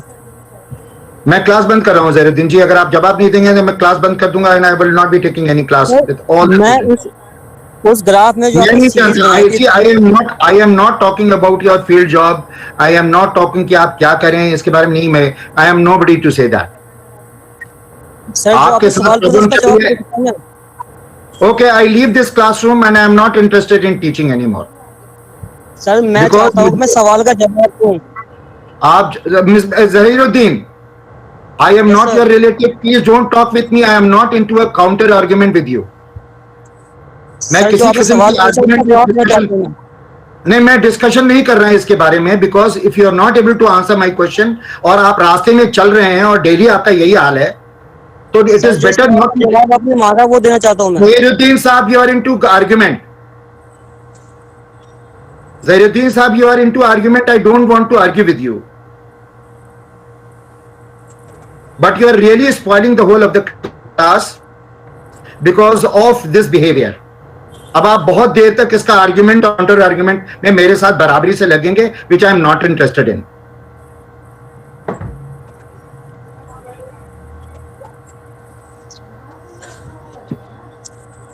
सर सवाल का जवाब दे सकता हूँ क्या, जो आपने पूछा था मुझसे?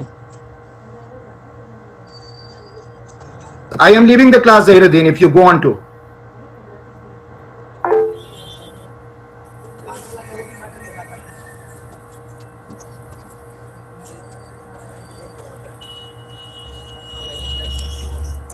सर मैं कहना चाह रहा हूँ, मैं क्या सवाल का जवाब देना है मुझे जो आपने मुझसे पूछा है अभी?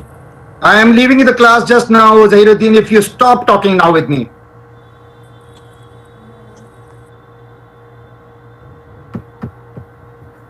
Thank you very much, everybody. Sorry sir सबके ज़हीरुद्दीन बंद कर लो अपना। Sir Thank you very sorry much. Sir Very sir, thank you so आप- much. नहीं Thank you sir very much. आप- very sorry, मुझे इस सर आज मेरे को फीवर था सर, अपना जब आते हैं सर फीवर सब गायब हो गया सर। आप सॉरी सर सबको। कौन बोल रहा है सर, सॉरी? आइए तुम सर। क्यों बोल रहे हो? हम बोल रहे हैं सर सबके तरफ से उन लोगों की तरफ सॉरी बोल रहे हैं उसके। नाती की और नॉट अंडरस्टैंडिंग। ज़हीरुद्दीन टाइप के जो लोग हैं ना, मैं I don't want this thing happening with me. We are really very sorry. Rahman साहब, you are not Really? going to get attendance today. Sir fever था आज, लेकिन आप इतना चपाते कि फीवर भी उतर गया सर मेरा। आप सर छोड़ देंगे तो कैसा हम लोग साथ बिखर जाएंगे सर। सॉरी सर उसकी तरफ से। करके फिल्म का डायलॉग मत मारो भाई। नहीं सर रहमान साहब, आप जवाब दीजिए, आप बार बार क्यों आप क्लास छोड़ छोड़ के जा रही हैं? मेरे फोन में कुछ प्रॉब्लम हो रही है जिसकी वजह से बार बार डिस्कनेक्ट हो जा रहा है। मुझे बताएंगी कि इवेपोरेटर किसको कहते हैं? सर इवेपोरेटर जो होता है वो लिक्विड फॉर्म से वेपर फॉर्म में कन्वर्ट करता है, और हीट को अब्सॉर्ब करता है सर। और 1 to 2 प्रोसेस क्या है? सर 1 to 2 प्रोसेस है आइसेंट्रोपिक कंप्रेशन। आइसेंट्रोपिक क्यों बोलते हैं? सर क्योंकि यहाँ पे एंट्रोपी जो है वो कांस्टेंट रहती है। और एक्सपेंशन वाल्व किसको कहते हैं? सर 3 to 4 जो है वो एक्सपेंशन वाल्व जो होता है जहाँ पे हमारा प्रेशर ड्रॉप होता है उसमें, और 3 to 4 जो प्रोसेस है वो है हमारा एक्सपेंशन प्रोसेस। कैसा प्रोसेस होता है? सर यहाँ पे हमारा प्रेशर जो है ड्रॉप होता है, प्रेशर ड्रॉप होता है एक्सपेंशन वाल्व में। और सर 2 to 3 जो है वो कंडेंसेशन है। 3 to 4 बोल रहा हूँ Rahman. Yes sir. Sir isenthalpic है, आइसेंथाल्पिक एक्सपेंशन है। Very good, very good, very good. Thank you Saba, thank you बेटा, थैंक यू बेटा। Okay sir. तुमने मेरा मूड कुछ बढ़िया किया। सवाल जवाब देते हैं ना बच्चे तो ठीक लगता है टीचर को, है ना? Okay sir. Thank you very much, thank you. मेरा लीजिए, आपको समझ में आ रहा है बेटा? जी सर। वेरी गुड बेटा। मैं बहुत दिनों से इस कोशिश में हूं कि बी की क्लास चले और उन लोगों का ही एडमिशन हो जो क्लास में रह सकते हैं और क्लास को जस्टिफाई कर सकते हैं। जबरदस्ती की डिग्री लेना और देना, इसी वजह से ये बी का हाल हो रहा है। तो एनीवेज अब तो ये खत्म होने ही वाला है, हमारे लिए भी एक तरह से भी प्रॉब्लम सॉल्व हो रही है।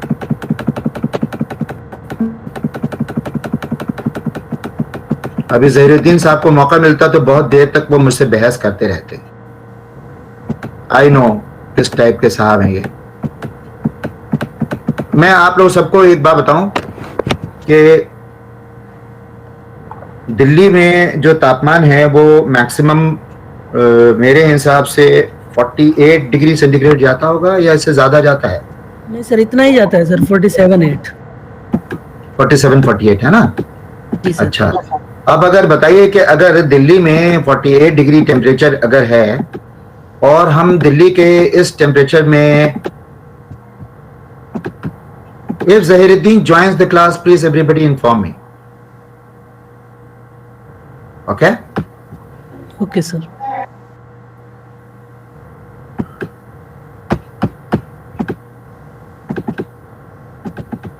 यार ये पता नहीं क्या है यार, ये लाल लाइन कहां से आ गई है? फिर मैं बंद करते रहा एक मिनट।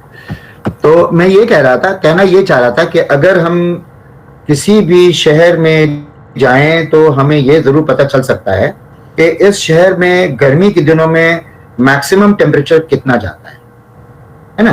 फॉर एग्जांपल दिल्ली में मैक्सिमम टेम्परेचर 48 डिग्री, जैसा कि किसी ने बोला, मैं नाम नहीं सुन पाया, ठीक है। अगर मैं यहां से दिल्ली से उठ के अगर मैं रियाद चला जाऊं सऊदी अरेबिया में, तो मैक्सिमम टेम्परेचर वहां 47-48 नहीं होगा, हो सकता है 54 डिग्री सेंटीग्रेड हो, है ना? इसका मतलब क्या हुआ कि मैक्सिमम टेम्परेचर, जिसको इंग्लिश में पीक टेम्परेचर भी बोलते हैं, हेलो आवाज सुनाई दे रही है? जी सर, जी सर। Yes sir. मेरा स्क्रीन खुद ब खुद बदल रहा है, आई डोंट नो हाउ। तो लेट मी सी। हाँ, तो हाँ, अगर हम शहरों की बात करें तो हर शहर का अपना एक पीक टेम्परेचर होगा। पीक टेम्परेचर मतलब पूरे साल में कोई एक लम्हा जिस समय टेम्परेचर मैक्सिमम हो जाता हो। तो दिल्ली का मैक्सिमम टेम्परेचर हम ये समझ सकते हैं कि 48 डिग्री सेंटीग्रेड है, और रियाद का मैक्सिमम टेम्परेचर हम 55 डिग्री सेंटीग्रेड सोच सकते हैं। तो हमारे पास दो तापमान हो गए, एक 47 डिग्री सेंटीग्रेड और एक 55 डिग्री सेंटीग्रेड, दो शहरों के हिसाब से, ठीक है। अब अगर मैं ये कहूं कि भाई, मैं ये तनवीर साहब के सवाल का जवाब दे रहा हूं। एक्चुअली में तनवीर साहब ने एक सवाल पूछा था, उसके जवाब पे अब मैं लगा हूं थोड़ा थोड़ा। तो अगर मैं एक ऐसा सामान बनाना चाहता हूं जिसके अंदर में इतनी गर्मी हो, इतना तापमान हो कि वो गर्मी से नहीं होता, तापमान से होता है, क्योंकि तापमान से ही हीट फ्लो करता है, गर्मी से नहीं होता। अगर बहुत कोई चीज गर्म है और तापमान उसका ज्यादा नहीं है तो गर्मी वहां से निकलेगी नहीं, ठीक है। तो अगर मान लीजिए कि हम दिल्ली में खड़े हैं और दिल्ली का तापमान 48 डिग्री सेंटीग्रेड हो गया इस समय, मान लीजिए बोल रहा हूं, और उस समय उस तापमान पे अगर हम चाहें कि कोई सामान मेरे पास हो जो इस 48 डिग्री सेंटीग्रेड वाली गर्मी में भी हीट दे सके, तो ऐसे में जो हमारे पास सामान होगा उसका तापमान 48 डिग्री से ज्यादा होगा, तभी हीट जाएगी। क्लियर है? समझ में आया? जी sir. Heat from the hot body to cold body. Hot temperature body to cold temperature body. तो इसका मतलब ये हुआ कि अगर मैं ये कहूं कि 5 डिग्री सेंटीग्रेड तापमान का फर्क चाहिए, 5 डिग्री सेंटीग्रेड तापमान का अगर फर्क चाहिए, तो मैं ये कहूंगा कि दिल्ली में अगर हमें हीट रिजेक्ट करते ही रहना है तो हमें 48 डिग्री सेंटीग्रेड पता चल चुका, अब उसमें 5 और ऐड करेंगे तो हमारे पास एक ऐसा हीट एक्सचेंजर चाहिए जिसका तापमान 48 + 5 = 53 डिग्री सेंटीग्रेड होना चाहिए। मतलब हम एक ऐसा कंडेंसर बनाएंगे जिसका तापमान 53 डिग्री सेंटीग्रेड अगर होगा, तो वो 53 डिग्री सेंटीग्रेड वाला तापमान दिल्ली में चाहे कुछ हो जाए, टेम्परेचर बढ़े घटे, वो हर समय हीट देने की क्षमता रख सकेगा, क्योंकि उसका तापमान पीक से भी ऊपर है, 48 से भी ऊपर है। जब 48 होगा तब भी चलेगा, और जब 43 होगा तो और आराम से चलेगा, क्योंकि उसका तापमान तो 53 है। तो 53 डिग्री सेंटीग्रेड वाली चीज अगर दिल्ली में हम रख देंगे तो वो हर समय किसी भी मौसम में हीट दे ही सकेगा। ये क्लियर है? Yes sir. जी जी, मैं ये कह रहा हूं कि अगर किसी भी शहर का तापमान अगर हमें मालूम हो गया, जैसे कि दिल्ली का मैंने आपको उदाहरण दिया कि दिल्ली के तापमान का उदाहरण देते हुए कि इससे में अधिकतम तापमान जो जाएगा वो मान लीजिए कि 48 डिग्री सेंटीग्रेड है। तो अगर हमारे पास कोई ऐसी चीज हम बनाना चाहते हैं जो हर समय दिल्ली में गर्मी देता ही, अपनी गर्मी को छोड़ता ही रहे, तो गर्मी छोड़ने वाले सामान का तापमान तो बाहर के एटमॉस्फेयर में हवा जो तापमान है उससे ज्यादा ही होगा, तभी तो गर्मी छोड़ेगा ना वो। तो अगर हम 48 प्लस 5 याद रखिएगा, 5 डिग्री सेंटीग्रेड अगर हम ऐड कर लें तो 48 प्लस 5 मतलब 53 डिग्री हो गया है। 5 डिग्री सेंटीग्रेड याद रखना है, 5 डिग्री सेंटीग्रेड अनिवार्य है। तो अगर हम 53 डिग्री सेंटीग्रेड तापमान ले लें तो 53 डिग्री सेंटीग्रेड अगर तापमान लेकर के हम उस चीज को बाहर रख देंगे तो दिल्ली में तापमान बढ़े घटे 48 तक चला जाए, मगर क्योंकि इसका तापमान तो 48 से भी ऊपर रहेगा, वो हर समय गर्मी देने की क्षमता रख सकता है। अगर हम 47 डिग्री रख दें और 48 डिग्री जब उसका तापमान दिल्ली का पहुंचेगा तो दे पाएगा? नहीं दे पाएगा। तो ऐसा रखना है कि पीक टेम्परेचर से 5 डिग्री सेंटीग्रेड ऊपर रहेगा तो दिल्ली में हर समय वो गर्मी छोड़ सकेगा अपनी। ये क्लियर है? यस सर, क्लियर है। क्लियर है ना? Yes sir. मगर अगर मैंने यही चीज जो हम बना रहे थे वो हम दिल्ली की जगह पे रियाद का बनाएं, रियाद का अगर हम बनाएंगे तो रियाद में जो मैक्सिमम तापमान है 48 डिग्री नहीं है, 55 डिग्री है। ठीक है? तो वहां के लिए हमें हीट छोड़ने वाला जो एक्सचेंजर बनाना है उसका तापमान हम 55 प्लस 5 करना पड़ेगा। तो वहां पे जो हीट एक्सचेंजर होगा उसका तापमान कितना होना चाहिए? 60 डिग्री। तो 60 डिग्री अगर रहेगा तो रियाद में कितनों गर्मी पड़ेगा उसको झेल लेगा, है कि नहीं? वो गर्मी देता ही रहेगा। Is it clear? Is it clear? जी सर, क्लियर है सर। क्लियर है। Yes sir. अब एक सवाल है, हमारे पास एक फैक्ट्री है जहां पे ये दोनों चीजें बन रही हैं, एक जो दिल्ली के लिए है और दूसरा जो रियाद के लिए है। ठीक है? और दोनों डब्बे में पैक हो गया और कोरियर सर्विस वाले ने रियाद वाला दिल्ली में दे दिया और दिल्ली वाला रियाद में दे दिया। फिर क्या होगा?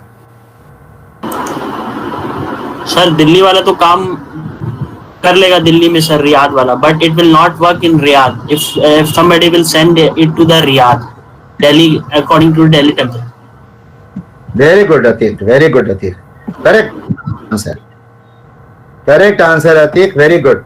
ठीक है? इसका मतलब ये है कि 60 डिग्री सेंटीग्रेड वाला जो होगा वो तो दिल्ली के 48 डिग्री तापमान में भी गर्मी देता रहेगा, मगर जो 53 डिग्री वाला होगा जब रियाद पहुंचेगा, रियाद का तापमान पहुंचेगा 55 डिग्री, तब वो हीट नहीं दे पाएगा, है ना?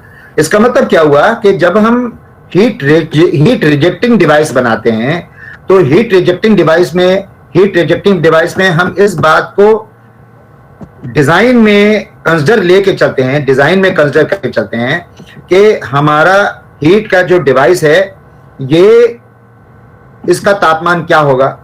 तो अगर मान लीजिए कि हमारे पास दिल्ली में है, ठीक है, और दिल्ली का तापमान मान लीजिए, मैं अभी मान लीजिए क्योंकि यहाँ पे चार्ट पे जो दिख रहा है उसके अनुसार बोल रहा हूं कि दिल्ली का तापमान 40 डिग्री मैक्सिमम, अभी मान लीजिए, मैं 48 नहीं बोल पा रहा हूं क्योंकि किसी वजह से अगर मान लीजिए कि उसका तापमान 40 डिग्री सेंटीग्रेड है, तो हम इसमें 5 डिग्री अगर लगाएंगे तो 45 डिग्री होगा।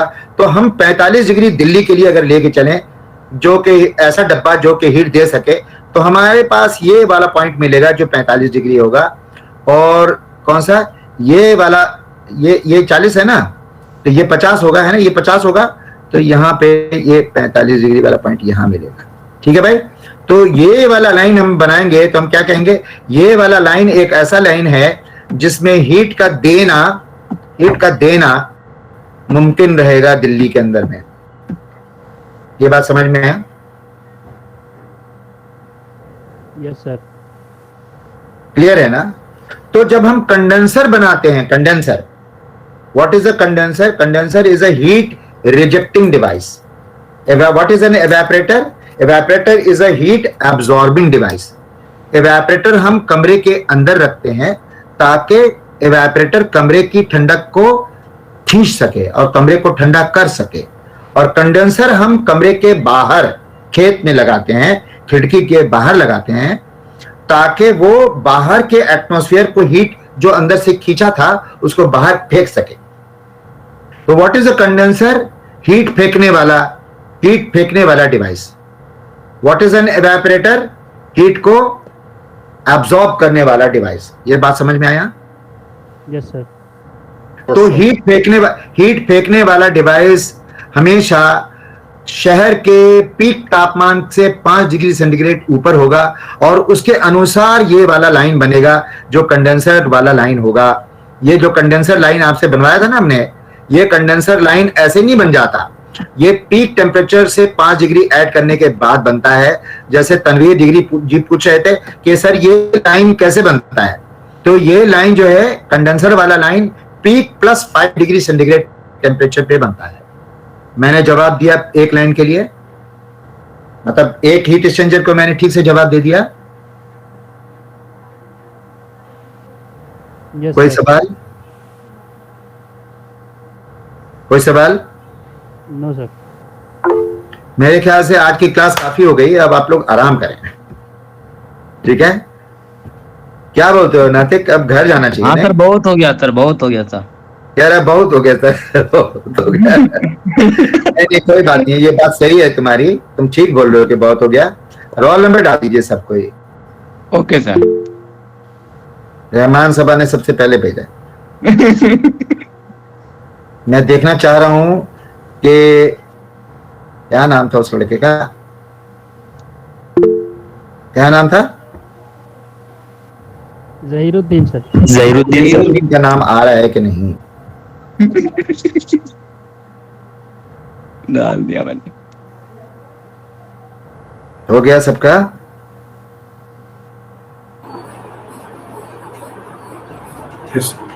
देखिए, आप लोगों की पर्सनल लाइफ और पर्सनल प्रॉब्लम को मैं डिस्कस नहीं करना चाहता हूं, ना मेरे बस की है। आप रोड पे टहल रहे हैं, कि आप मूवी देख रहे हैं, कि आप क्या कर रहे हैं, ये आपको नहीं करना चाहिए, क्योंकि आप क्लास के समय आपको क्लास करना है। आपके ऑफिस का काम है, नन ऑफ माय बिजनेस। ये पार्ट टाइम नौकरी भी इसलिए है ताकि शाम में इसलिए रखा गया ताकि सुबह में ऑफिस कीजिए और शाम में क्लास कीजिए। अब आप शाम में भी ऑफिस करने लगेंगे तो मैं इसको सॉल्व नहीं कर सकता। आप बोलेंगे मेरे साथ ये प्रॉब्लम है, तो मैं आप लोगों की प्रॉब्लम सॉल्व करने की ऑफिस की यहाँ नहीं बैठा हूं, मुझे यहाँ पढ़ाना है। तो please don't say these things to me. मुझे तो आपका सवाल और आपका जवाब और आपकी हाजिरी चाहिए। कैसे? ये आपकी प्रॉब्लम है, मेरी नहीं है। ठीक है? तो ये जो बोल रहे हैं जहीरुद्दीन, जबरदस्ती के को सुनाने की कोशिश कर रहे हैं, I am not interested and please don't talk with me. अल्लाह हाफिज। बहुत बहुत शुक्रिया। आप लोगों को बीच बीच में मेरी ये बातें सुननी पड़ जाती है। बहुत बहुत शुक्रिया। अस्सलाम वालेकुम। अल्लाह हाफिज। Thank you very all of you. अल्लाह हाफिज। Thank you sir. Bye bye.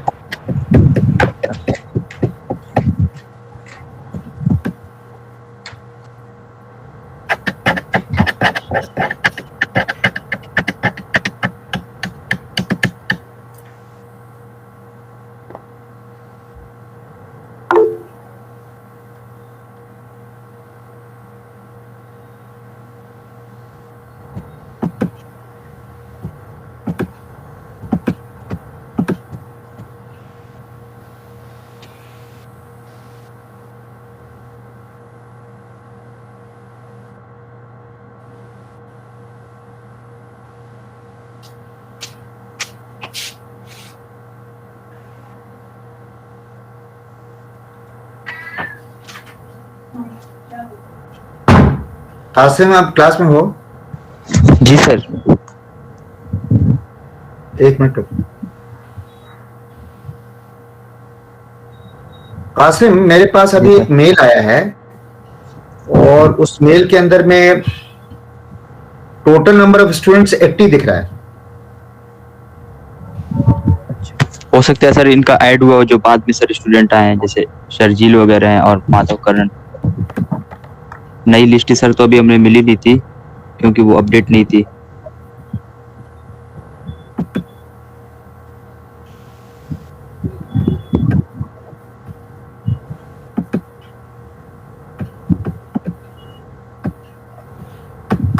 तो और लोग तो क्लास में चले जाएं, है ना?